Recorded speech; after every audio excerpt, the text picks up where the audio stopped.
Miakafu mawu tegbe. Eya le kai jebe miakafu. Eya le kai jebe miadoreji. Eya le kai jebe miasubo. Eya nye mawu avakofe afeto. Eya fe kwenye menye. Eya nye le doke si.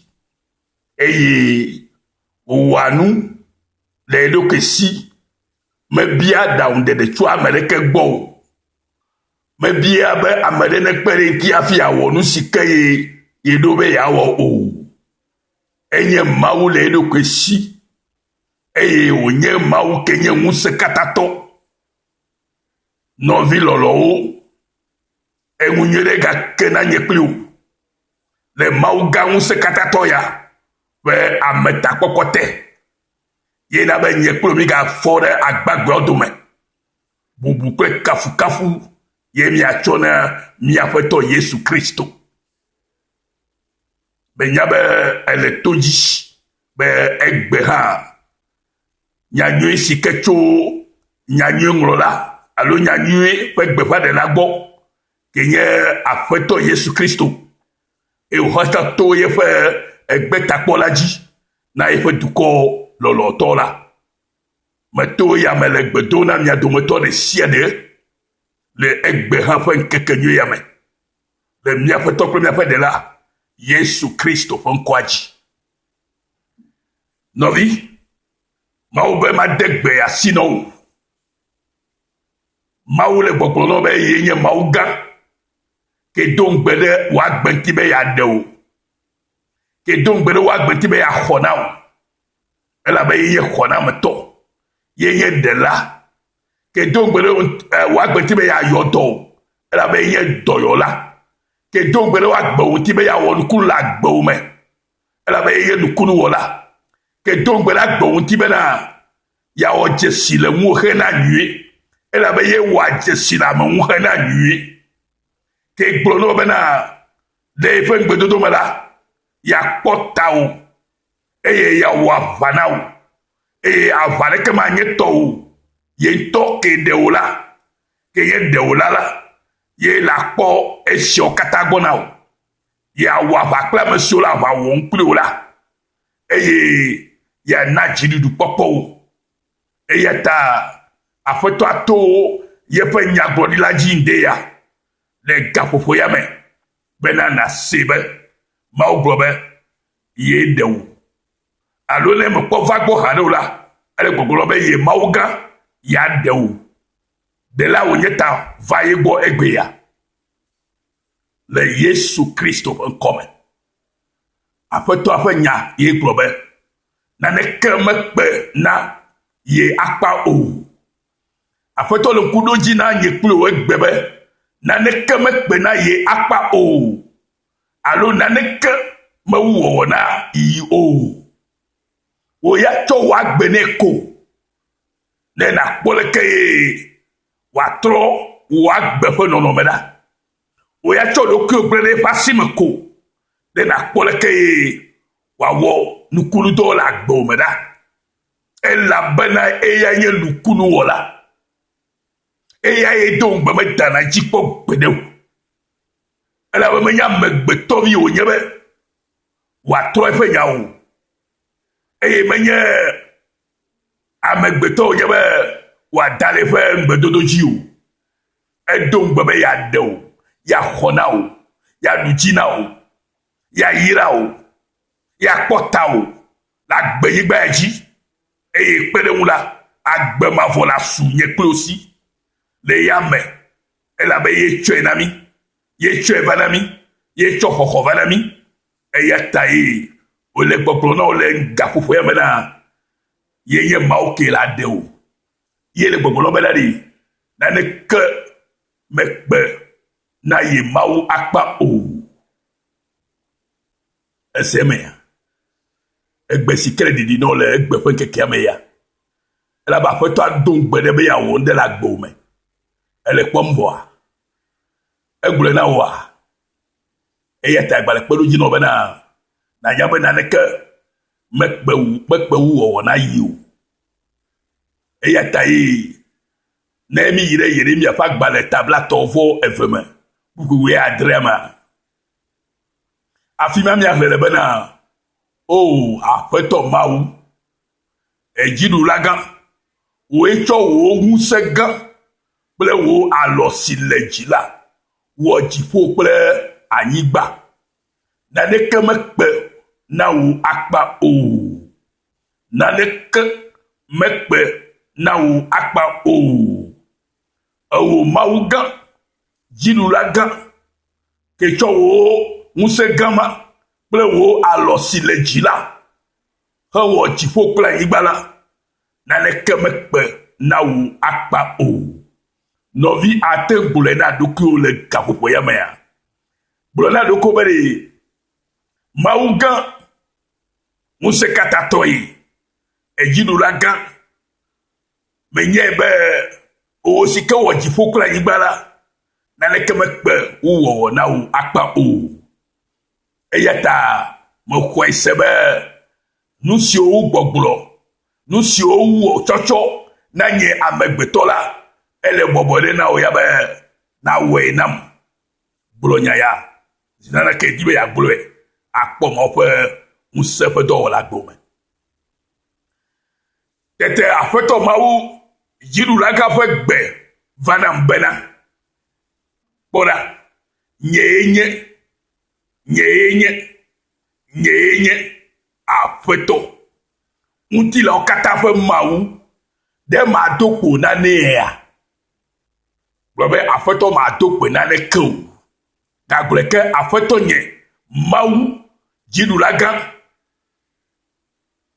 Ma dokpe na ne kou. Owo kenye ti lo katafe mawu la. Me doa kpe na ne kou lo. Le Yeremia pa gba le tabla tovo vya keme. Buki bla vovo adre ame ema. Ma ofe kpe vanam. Abresike vana Yeremia haine.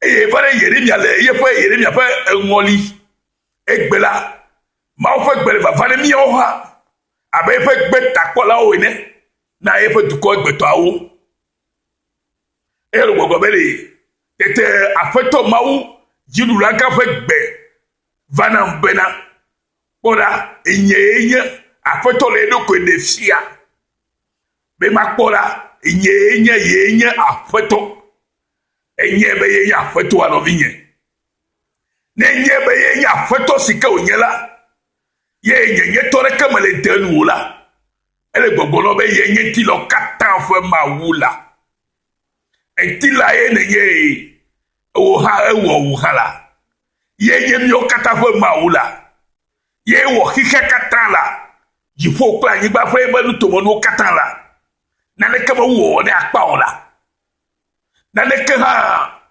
mekpe wo de ola me du akpe na ne ke ha ola ke nu kata ma do wu de wudo no vi ati pepe onwo ya ba do wudo a o ma tan ma pe de wu ni o ma tan ma ho na wu ni ora be alo me le wo si o e to me le wo si o me po anu ha o me to fu anu ho Musele ke hamele o gake mau kenye mau de kama ke o yabe menye hallelujah ke o yabe menye eye mau eye me troko gbere o eye ke wonu kunu do le blema me ye ke gale wo me gbe ya ne yebe owo amegbe toke wo ke yentila era be gbe ye kilo kata fo mawula ne ye wo ha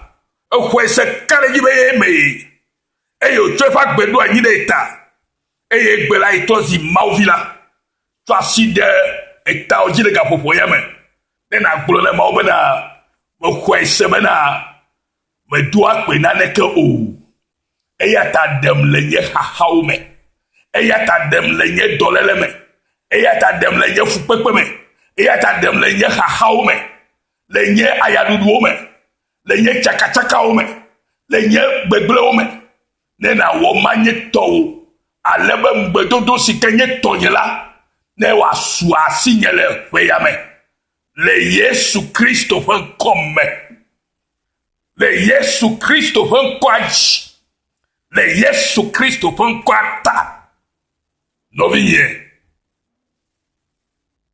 de nane sese na aƒetɔa magatrɔ ava gbɔ wò le ƒe sia gbɔna ƒe eye siawo me eye vi ŋutsuvi anɔ Sara si ŋgbema eye Mawu ƒe gbɔgbɔ va de fia Hallelujah.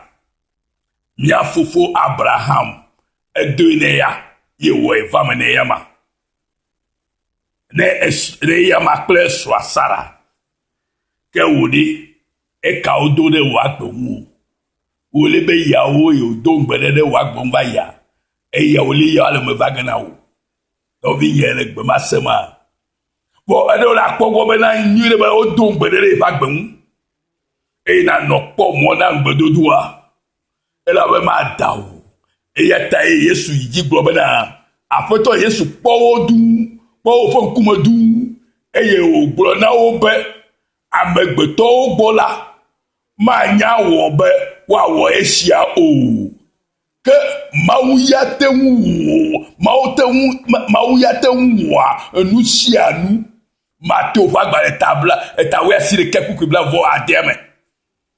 Praise the Lord. De nane sese na aƒetɔa nane keme sese ne o Mose ƒe agbalẽ gbãtɔ ta 19:9 nyama na mi aƒetɔ Yesu kpɔ wo du kpɔ woƒe ŋkume du eye wògblɔ na wo be ɖi amegbetɔwo gbɔ la manya wɔ be woawɔ esia tɔgbe o ke Mawu ya te ŋu wɔa nu sia nu Mateo ƒe agbalẽ ta 19:20 Mawu ya te ŋu wɔa nu sia nu la nɔvinye exɔe se nenema ne exɔe se la gblɔe be Mawu menya be tɔ wɔa nu sia nu ta nu sia nu la ke wɔ la nenye la ta wɔ nu sia nu ke nye ke ka agbenye la wɔe ne va me le agbenye me na wo kɔnti kɔkɔ nɔvinye ne le dɔ le mi de nya be Mawu la de ala ha ya o obe nenye be vie le didim o esrɔ̃ abe ade o alo abe akpɔ la edɔ le ale ya be na ha ya yi o do ŋku ɖe ŋuti blibo ebe na leke mewu wɔwɔ na yi o Mawu gã ɖe wònye Mawu dziɖula gã ye tsɔ eƒe ŋusẽ gama tsɔ wɔ dziƒo kple anyigba naneke mekpe na eyama o naneke mekpe na eyama akpe ne eyama kpɔ o alo wɔ ne eyama o eye egblɔ na mi be ye tilɔ katã ƒe ma o ya menye tila wa ye wɔ wo ye me wò tsa ye me mia katã ewɔ dziƒo kple anyigba kple eƒe nutomenuwo katã eye wòwɔ míawo tilɔ katã eye wònye míaƒe Mawu ebe de yado kpe na nea nu ke concerne o de ala do kpe wɔwɔ na wa ma do kpe o eya ta nɔvinye nye bena nane keme sese na aƒetɔa o ne lɔ la ala kpɔ nukunu le agbome gbe ɖeka Mawu ade ŋusẽ ɖe go fia le wo agbe me ade le wo futɔwo ƒe asi me ade wo le dɔléle me ade wo le ʋuɖeɖe me ade wo le wo ayaɖuɖu me ade le wo fukpekpe me ade le wo koɖoɖo me ade wo ʋuɖeɖe wo ayaɖuɖuwo me kple nu siwo katã le tsakatsaka donɔ la ade wo le wo katã me eye wo futɔwo wo ketɔwo busutɔwo kple vɔɖitɔwo la ŋukpe woado wo eye woƒe mo le atsi dã elabena Mawu gã ya ke do ŋgbe ke nye ŋusẽ katãtɔ ya la ye do ŋgbe na wo eye mada dzi o menye amegbetɔ nye be wòada eƒe gbedodo dzi o exɔe se nenema gblɔ be amen eva me na le Yesu Kristo ƒe ŋkɔa dzi le Yesu Kristo ƒe ŋkɔme le Yesu Kristo ƒe ŋkɔa ta akpe be Mawu wɔ nukunu ya le wò agbe me abe leke wòe le míawo hã ƒe agbe me ne awɔe le wò hã agbe me godoo madaƒu le Yesu Kristo ƒe ŋkɔme oyirɔ kakakakaka aƒetɔ ƒe alɔ sesẽ ma ne nɔ dzi o Mawu aʋakɔwo ƒe aƒetɔ ƒe ŋusẽ ma ne ɖu fia ɖe ƒe agbe dzi ɖe woayɔ wo woanya be Mawu wɔ nyui le agbe o ela wɔ dzesi le ŋu hena nyui elabe ye wɔ dzesi le ameti hena nyui ela yrɔ le nu sia nu me le Kristo Yesu ƒe ŋkɔa me oyirɔ kaka esenɔviwo ƒe gbe que o yabe yesu yo o yira maulolo avoadi dula to true forgiveness mission of sela nyibaji na togo vio katale to repepeme klusia kula jenelo adesela la fumenelo la bene kula sio adele nuno kwa e se ola famele abomenema e ta o jebe na to de koner kabalu de yagana nyeto kabalu de yesu kristo pour commun amen.